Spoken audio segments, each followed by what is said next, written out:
আপনি দীর্ঘদিন ধরে ব্যায়াম করছেন, বডি বানানোর স্বপ্ন আছে, বডি বানাতে ইচ্ছুক কিন্তু তারপরেও কখনো বডি হচ্ছে না। আপনি ঠিকই প্রতিদিন পরিশ্রম করে যাচ্ছেন, ওয়ার্কআউট করছেন, সব কিছুই ঠিক আছে কিন্তু আপনার বডিটা হচ্ছে না। তো বন্ধুরা কেন আপনার বডি হচ্ছে না? আগে জানবো যে আমাদের বডিটা কেমনভাবে তৈরি হয়। আমরা ব্যায়াম করলে কিভাবে আমাদের বডিটা তৈরি হয়। তো বন্ধুরা এই ভিডিওতে সম্পূর্ণ ক্লিয়ার করব। এই ভিডিও দেখলে আপনি এই সিস্টেমে যদি আপনি ব্যায়াম করতে পারেন তাহলে আপনার 100% বডি হবে। তো বন্ধুরা ভিডিওটা শুরু করার আগে একটা কথা বলবো, একটা অনুরোধ রাখবো। ভিডিওটা যদি ভালো লাগে অবশ্যই চ্যানেলটা সাবস্ক্রাইব করবেন আর সম্পূর্ণ ভিডিওটা দেখবেন। সম্পূর্ণ ভিডিওটা দেখলে আপনি পুরোপুরি নলেজটা পাবেন। তো শুরু করি ভিডিওটা। বন্ধুরা দেখেন, আমরা প্রতিদিন যখন এক্সারসাইজ করি তখন আমরা কি করি? আমরা ভুলভাবে এক্সারসাইজ করি। কখন করি? কেউ করে সকালে, কেউ করে রাত্রে, কেউ করে দুপুরে। আমাদের সিস্টেমটা এমনভাবে নিতে হবে যে আপনাকে একটা রুটিন করতে হবে।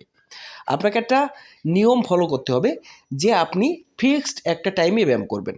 সেটা হতে পারে সকালে, সেটা হতে পারে দুপুরে এবং রাত্রে। আপনি একদিন সকালে করলেন, একদিন রাত্রে করলেন, একদিন দুপুরে করলেন। এভাবে করলে হবে না। আপনাকে ফিক্সড একটা টাইম নিতে হবে, সেটা হচ্ছে রাত্রে। আপনি সন্ধ্যার পরে এক্সারসাইজ করবেন। কারণ সারাদিন আমরা যখন একটা বডিতে খাদ্য দিই, সারাদিন ভালো ভালো খাবার খাওয়ার পরে আমাদের বডিটা হাই এনার্জি থাকে। তখন ওই এনার্জিটা আমাদের যখন ওয়ার্কআউট করবে তখনই কিন্তু আমাদের এনার্জিটা কাজে লাগে। তখনই আমাদের ওয়ার্কআউট করতে হবে, সেটা হচ্ছে রাত্রের বেলায়। এবার আমাদের বডিটা তৈরি হয় কিভাবে, কোন প্রসেসে, সে কথা আমি একটু পরে বলছি। আগে বলছি যে আমরা কি কি ভুলগুলো করে থাকি যার কারণে আমার বডিটা হয় না। দেখেন, আমরা প্রতিদিন যে ভুলটা করে থাকি সবাই, নতুনরা তো প্রতিদিন একই ধরনের ওয়ার্কআউট। আমি আজকে হাতের ব্যায়াম করছি, পরের দিন গিয়ে আবার হাতের ব্যায়াম করে ফেলি। তো আমরা এটা জানি না যে প্রতিদিন একই ধরনের ব্যায়াম করলে আমাদের শরীরে কি ইফেক্ট পড়তে পারে। দেখেন, আমাদের শরীরটা মাসুল দিয়ে, ছোট ছোট ফাইবার মাসুল দিয়ে কিন্তু আমাদের শরীরটা সুগঠিত। তো এই মাংসপেশিটা অনেক নমনীয় থাকে, অনেক সফট থাকে। তো আমরা এক্সারসাইজ করার ফলে আমাদের এই মাসুলগুলো রিকভারি হয়। তো আগে জানবো যে আমাদের রিকভারি হয় কি সিস্টেমে এবং ব্যায়াম করলে কিভাবে আমাদের মাসুলগুলো গ্রোথ হয়। তো আপনি যখন প্রতিদিন এক্সারসাইজ করবেন তখন কিন্তু আমাদের মাসুলগুলো ছোট ছোট মাইক্রো লেভেলের ড্যামেজ হয়, ক্ষত হয়। তো কিভাবে ক্ষত হয়? ওই যে প্রথম দিন আপনি যখন ব্যায়াম করছেন তখন পরের দিন গিয়ে কিন্তু আপনার হাতে, যে জায়গায় ব্যায়াম করেন না কেন, আপনার সর্বশরীরে ব্যথা হয়, ব্যথা অনুভব করেন। এই ব্যথাটা কী জন্য হয় বলতে পারেন? ওই যে বলছি না, মাইক্রো লেভেল আকারে ক্ষত হয়। যে ক্ষতটা আমরা অনুভব করতে পারি এটা খুবই ছোট ছোট আকারে ক্ষত হয়, মাসুলগুলো ভেঙে যায়, চুপসে যায়। তো এই চুপসে যাওয়ার কারণে যখন আমরা রেস্ট নিব এবং সঠিক মাত্রায় প্রোটিন নিব তখন কিন্তু আমাদের এই যে ফাইবারগুলো ভেঙে গেছে এই ফাইবারগুলো কিন্তু জয়েন্ট হবে। তো এটা কিন্তু আমরা রেস্ট না নিলে কিন্তু জয়েন্ট হবে না, রেস্ট নিতে হবে এবং খাদ্য খেতে হবে। কিভাবে আমাদের রেস্ট নিলে এটা জয়েন্ট হয়? দেখেন, আমরা যখন রাতের বেলায় ঘুমাই আমাদের শরীরে কিন্তু টেস্টোস্টেরন হরমোন নামে একটা গ্রোথ হরমোন আছে। এই হরমোনটা কিন্তু রাতের বেলায় আমরা যখন রেস্ট নিই তখন কিন্তু রিলিজ হয়। তো রাতের বেলায় কিন্তু আমাদের যখন টেস্টোস্টেরন রিলিজ হবে তখন কিন্তু আমাদের শরীরটাকে রিপেয়ার করতে কাজে লেগে যাবে। আর আপনি যদি সকালবেলায় ব্যায়াম করেন তাহলে কিন্তু আপনি সকালবেলায় ব্যায়াম করছেন, শরীরটা ক্ষত হচ্ছে, আবার গিয়ে সারাদিন অন্য অন্য কাজ করছেন, মানে আবারও কিন্তু আপনার শরীরটা ক্ষত হচ্ছে, মানে চারিপাশে কিন্তু আবারও আপনার শরীরটা ভাঙছে। তাতে করে কিন্তু শরীরটা রিকভারি হওয়ার সময় পাবে না। সঠিকভাবে রিকভারি হওয়ার সময়টা হচ্ছে রাতের বেলায়। এই জন্য যারা বড় বড় বডি বিল্ডাররা আছে, যারা জিম ট্রেনাররা আছে, তারা কিন্তু রাতের বেলায় জিম করাটা সাজেস্ট করে এবং রাতের বেলায় জিম করলে কিন্তু আপনার মাসুল গ্রোথের সবথেকে ভালো একটা উপায়। এবার বলবো যে প্রতিদিন একই জায়গার ব্যায়াম করলে আমাদের কি হয়।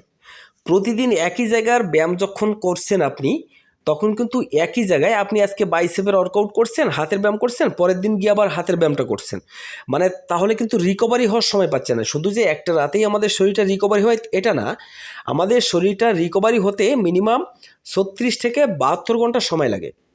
তো এই 36 থেকে 72 ঘন্টার ভিতরে কিন্তু আপনি যে জায়গার ব্যায়ামটা প্রথম দিন করেছেন এই 36 থেকে 72 ঘন্টার ভিতরে কিন্তু ওই জায়গার ব্যায়ামটা আর করতে পারবেন না।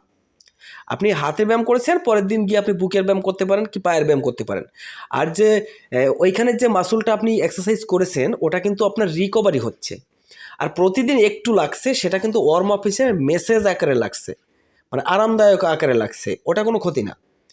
তো আমরা এই যে ভুলটা করে থাকি, এটা কিন্তু বড় ভুল। এই ভুলটাকে করা যাবে না, এই ভুলটাকে এখনই শুধরাতে হবে। এবং দেখেন, প্রতিদিন আমরা যখন এক্সারসাইজ করি তখন কিন্তু প্রতিদিন না হলেও সপ্তাহে কিংবা মাসে আপনাদের ওয়েট বাড়াতে হবে।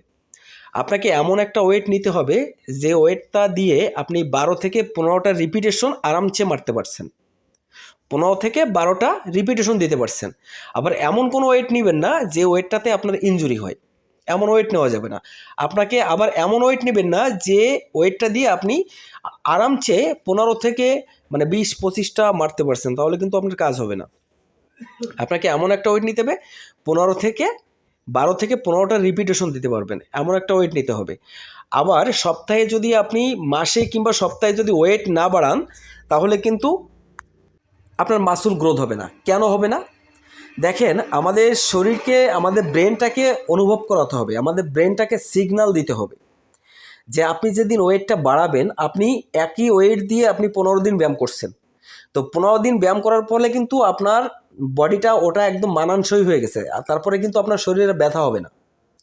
আপনাকে আবার পুনরায় ব্যথা বানাতে হবে শরীরটাকে। যদি আপনি মাসলগুলো বাড়াতে চান, শরীরের মাসলগুলো বাড়াতে গেলে আবার কিন্তু আপনাকে ওই হাতে কিংবা ওই পেশিতে ব্যথা বানাতে হবে, না হলে কিন্তু আপনার বডিটা বাড়বে না। আপনার শরীরে যখন ব্যথা হবে তখন কিন্তু মাসলগুলো ফাটবে, তখন রিকভারি করতে গেলে আপনার শরীরটা বাড়বে। সহজ হিসাব। আপনার ব্রেন থেকে একটা সিগন্যাল আসবে হার্টের কাছে, আপনার ব্রেন থেকে আপনার পার্টিকুলার যে কোনো, আপনার শরীরে যে কোনো পার্টিকুলার অঙ্গ যদি আগের তুলনায় বেশি পরিশ্রম করে, তাহলে ব্রেন থেকে একটা সিগন্যাল আসে। সেই সিগন্যালটা কিন্তু আমাদের হার্টে এসে সিগন্যাল দেয়। তখন হার্টকে বলে ব্রেন যে আগের তুলনায় যে কোনো একটা পার্টিকুলার অঙ্গ বেশি পরিশ্রম করছে, তাহলে ওখানে একটু শক্তি সঞ্চয় করে দাও কিংবা ওখানে একটু মাসুল গেইন করে দাও। তখন কিন্তু হার্ট আমাদের ওখানে মাসুল গেইন করে। এই প্রক্রিয়ায় কিন্তু আমাদের মাসুলগুলো গেইন হয়। তারপরে দেখেন, আমরা কিন্তু পায়ের ব্যায়াম করতে চাই না। আমরা যারা এক্সারসাইজ করি তারা কিন্তু একেবারে পায়ের ব্যায়াম করার জন্য কোনো ইন্টারেস্ট নেই আমাদের। এই পায়ের ব্যায়ামটা আমাদের বডি গ্রোথের পিছনে এত কাজ করে, এত বড় ভূমিকা রাখে, যেটা আপনি কল্পনা করতে পারবেন না। আমাদের যে শরীরে টেস্টোস্টেরন হরমোন আছে, এই হরমোনটা কিন্তু আমাদের পায়ের মাধ্যমে বুস্ট হয়। এটা শুনতে অবাক লাগলেও এটা সত্যি। আমাদের পায়ের ব্যায়াম, আমাদের লেগ ওয়ার্কআউট যদি আমরা সপ্তাহে মিনিমাম এক থেকে 2 দিন না করি, তাহলে কিন্তু আমাদের টেস্টোস্টেরন বুস্ট হবে না। আর টেস্টোস্টেরন হরমোন যদি বুস্ট না হয়, তাহলে কিন্তু আপনার বডি বানানোর স্বপ্নটা এখানেই থেমে যাবে। এর জন্য বলি বন্ধুরা, আপনারা সপ্তাহে 1 দিন হলেও পায়ের ব্যায়াম করতে হবে। সহজ কথায়, পায়ের ব্যায়াম করতে হবে সপ্তাহে 2 দিন। আর ব্যায়ামের ভিতরে ডিফারেন্স রাখতে হবে, ওয়েটে ডিফারেন্স রাখতে হবে, ডায়েটে ডিফারেন্স রাখতে হবে, সব কিছুতে ডিফারেন্স রাখতে হবে। ডিফারেন্স না রাখলে কিন্তু হবে না। একই ব্যায়াম প্রতিদিন করা যাবে না, এবং ভিন্ন স্টাইলে ব্যায়াম করতে হবে আপনাকে। আপনার যদি বডি গ্রোথ করতে হয়, তাহলে সব কিছুর পিছনে একটু আপগ্রেড আনতে হবে। একটা জিনিস মাথায় রাখতে হবে, আমাদের শরীরটা কিন্তু এটা অনুভব করতে পারে না যে আপনি কাঠের জিনিস দিয়ে ব্যায়াম করছেন নাকি লোহার জিনিস দিয়ে ব্যায়াম করছেন। আমাদের শরীরটা কিন্তু অনুভব করতে পারে প্রেশার, আপনি কত প্রেশার ব্যায়াম করছেন, এটা আপনাকে মনে রাখতে হবে। এর জন্য প্রেশার দিয়ে ব্যায়াম করতে হবে। আর যদি আপনার শরীরে টেস্টোস্টেরন হরমোন কম থাকে, তাহলে কিন্তু আপনাকে পরিশ্রম করতে হবে। পরিশ্রম ছাড়া কিন্তু টেস্টোস্টেরন হরমোন কখনো বৃদ্ধি পাবে না। আর অধিক রাত যদি জেগে থাকেন আপনি, তাহলে কিন্তু আপনার টেস্টোস্টেরন হরমোন একেবারেই ডাউন হয়ে যাবে। আপনি অধিক রাত পর্যন্ত মোবাইল ঘাটাঘাটি করবেন না, এবং অধিক রাত পর্যন্ত যদি জাগেন, তাহলে কিন্তু আপনার বডিতে চরম লেভেলের ক্ষতি হতে পারে। তো বন্ধুরা, ভিডিওটা আজ এই পর্যন্তই শেষ করলাম। আশা করি আপনারা বুঝতে পেরেছেন। তো ভালো থাকবেন, সুস্থ থাকবেন, সবাইকে নমস্কার।